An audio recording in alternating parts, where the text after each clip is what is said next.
Okay, everyone, welcome. Let's get right into it and look at some charts Monday morning, try to figure out what's going on. All right, so futures gapped up, moved up overnight, Sunday night ramp up, and oftentimes Sunday nights are really low volume. Just understand who's trading Sunday nights.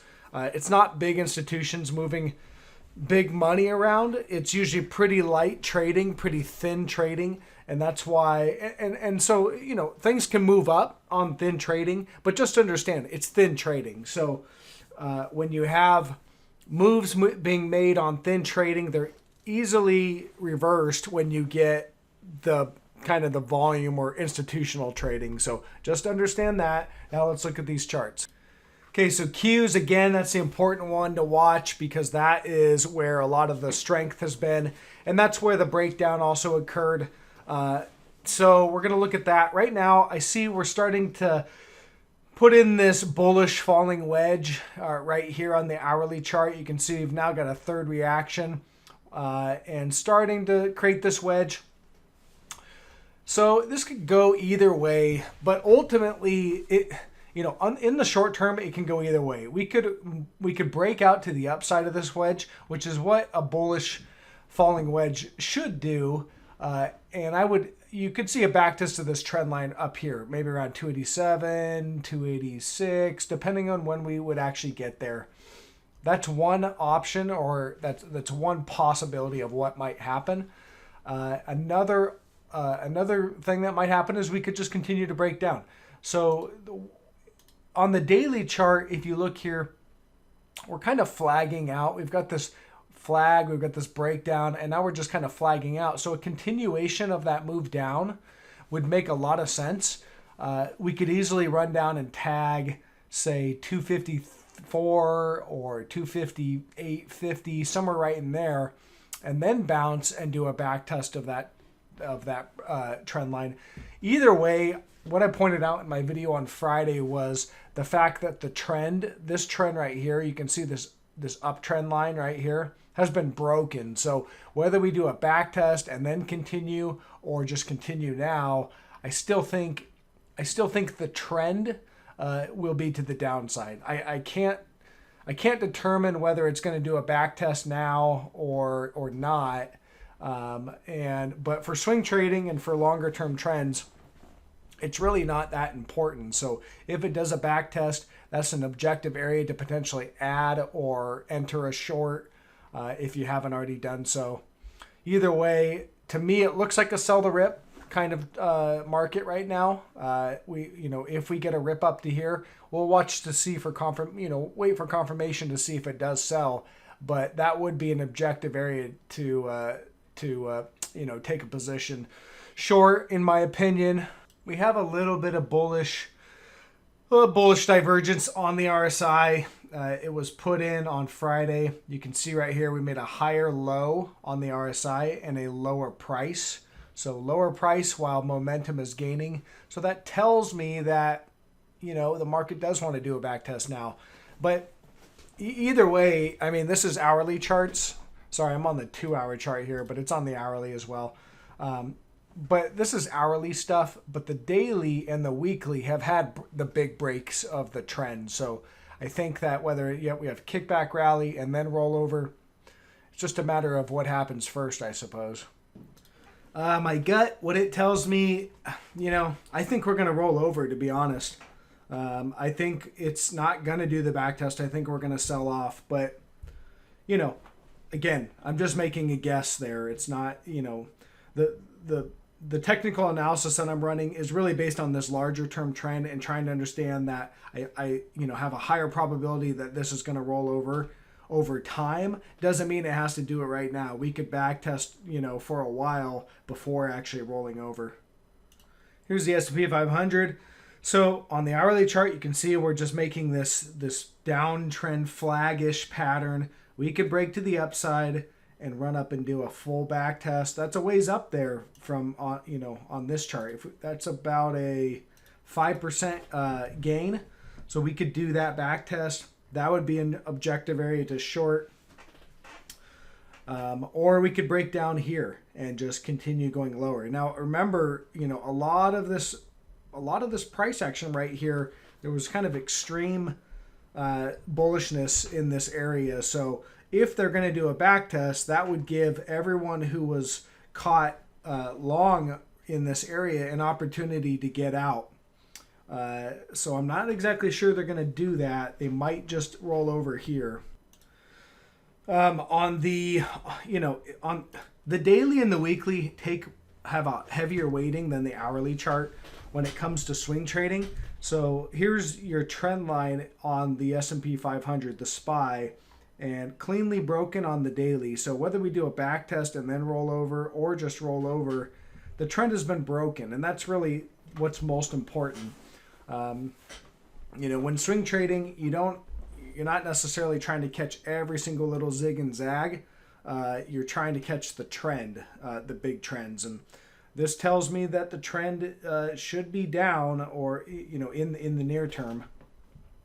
Let's look at these FAANGs. These are really important to watch for anyone who's trying to anticipate or analyze where the market might be heading.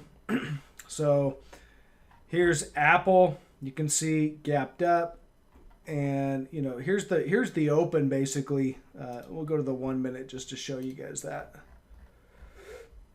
There's the open, and we're below the open, not by much, but just kind of chopping sideways a little bit, but kind of selling off. And here's your hourly. So again, look at the daily, below trend here. Here's your breakdown, and we're trading below there. Microsoft, clearly below trend right there. Looks like we're heading, quite a bit lower on Microsoft, potentially, 20% or so down. Amazon, Amazon, if you look at the hourly, pretty weak action. They gapped it up, opened, and they sold right into it all day. So they've been selling Amazon all day. That does not bode well for the FAANGs. If you look at the daily here, cleanly below trend, and even with the gap up today, it's continuing to sell off. So that one's pretty weak. That's some weak price action there. Here's Tesla, still above trend. This is the trend line that I've got on Tesla right here. We hit it just on Friday, on September 8th, and we've been moving higher since, so still above trend. In general, it I think it's due to break trend, but trend's not broken yet. So we could pop all the way up to this 426 and then maybe fail there. In general, above trend. But you still have negative divergences right here on the daily chart, which tells me that this move is I don't think we're going to get back above these all-time highs here. Above 500 on Tesla. I think that this is, the kick, kind of a bounce move, and then we're going to break. The only reason I get that, though, is from these negative divergences that we've had here. This tells me that momentum's going to fade. Now you got to wait for the sell signal, ultimately, which would be a break of this trend line on the daily chart. NVIDIA is interesting. We're going to see what happens here. This could be a potentially good area, in my opinion, to establish a short. But here's what I've got. Big bearish rising wedge right here on NVIDIA. This is going back to the March lows. So you can see, and we walked up, we had a reaction here, had a reaction here. It did break below, but still held. And then it broke and started closing below. So every close, besides this one right here, but my line could be slightly off, but every close has been below this trend line, except for this one day. This was a close below. You can see right here, it opened higher, but sold off and closed below that trend line. Another close below, and it's doing it again. They open higher, and it's selling off and closing below trend. So that tells me that this is pretty weak price action, and we're actually back testing, and we should start to roll over on NVIDIA. So I'm watching this to see if we get some sort of impulsive breakdown. But the other thing that I like about this is the overshoot of the bearish rising wedge right here. Because you you have a bearish pattern, which should break to the downside. They shoot it to the upside, and that's a fake out move, and it was faded and sold off, smashed down. So tells me that what's happening is we do have a bearish pattern. It is playing out, but what happened is you had the fake out, you break down here, you have what's called like a little kickback rally to back test the broken support, and then you know eventually at some point you're going to break down maybe something like that. So that's the move that I'm looking for. I think that's what's going to play out. Exxon Mobil just continues to sell off and clearly below support now. So it's continuing to break down. It's not super impulsive, so I could easily see us coming and doing a back test around 40.75, but I'd be looking for that to reject, and if it doesn't reject and recovers, that's a false breakdown. So as of right now, the trend is down in XOM, and the trend continues down. Pulte Homes here, home builders, you can see March lows. Here's an uptrend. Here's your March lows, reaction 1, reaction 2, and reaction 3, with a nice impulsive breakdown and some follow through, doing a kickback rally. So if it ramps up and tags the trend line, that's a good objective area to get short this thing. That's what I'm looking for. Might not do it though, usually when everyone sees that level, they step in early. So something to look for. And we did also have negative divergence on the daily. Here's your negative divergence on the PPO. You can see lower momentum on a higher price right up in here. And then same with the RSI.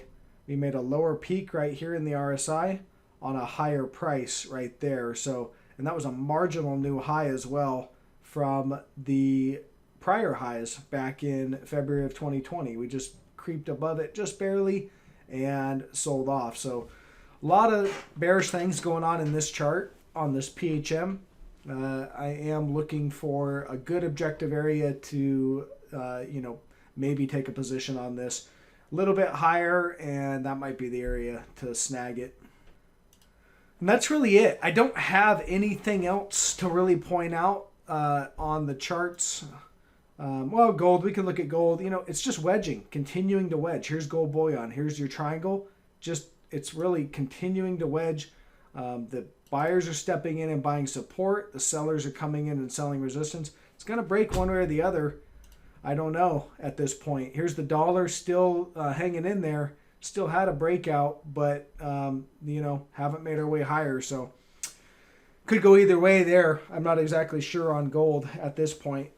My gut tells me gold breaks down and does a back test of 17. If I go to gold, not gold Barrick, but it does a back test of the breaks down here. It does a back test of 1790. That's where I think it's going, but we could slightly break higher and then fail and roll over too. So that's all I got for this video. Monday, not a whole lot's changed, but I pointed out what I'm looking at in the levels, and I'll see you guys on the next one. Bye.